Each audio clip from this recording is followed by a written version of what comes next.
Delo, New Pythos.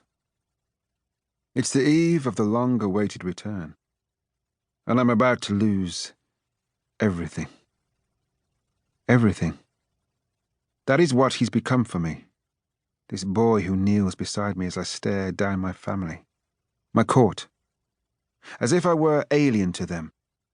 Griff Garrison, the humble rider, the peasant, whom I never was supposed to love.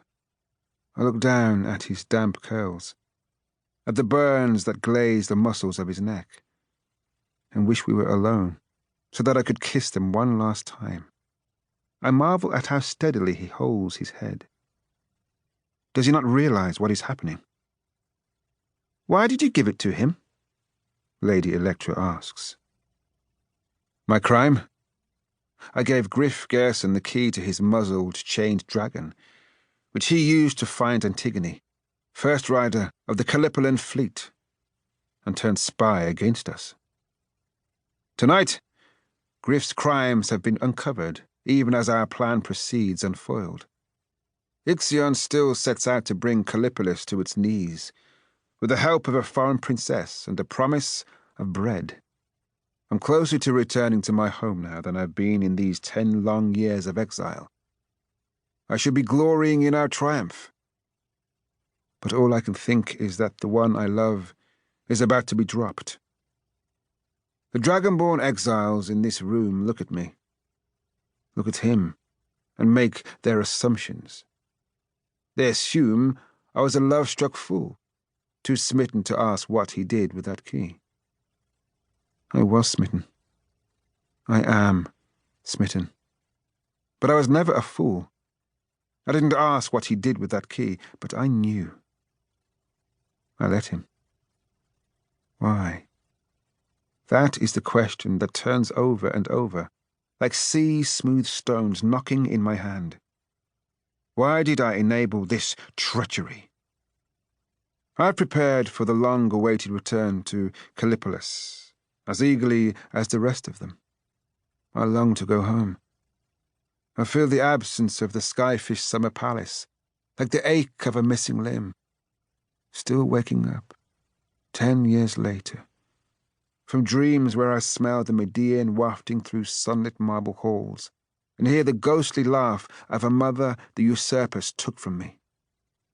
It's been a pleasure serving all of you, says Griff, bowing low, before he's dragged from the room. Once he's gone, Father makes the one demand commensurate with my failure. You will be the one to drop him. Hours later, in my chambers where I wait for dawn, a knock sounds on the door, and my surroundings return to me. The tomes spread across my desk contain the old poems with their heroes. I've been staring at them, unseeing, since I lit the lamp and slumped in this chair hours ago. The childhood comforts have not worked tonight. Outside the door, I find a young Norsian woman holding a note. Mabelena, called Lena, was once a humble rider, like Griff. Her limp, her strangely angled limbs, and her lopsided face a reminder of the punishment she suffered 6 years ago. Found guilty of sedition and dropped, as Griff will be.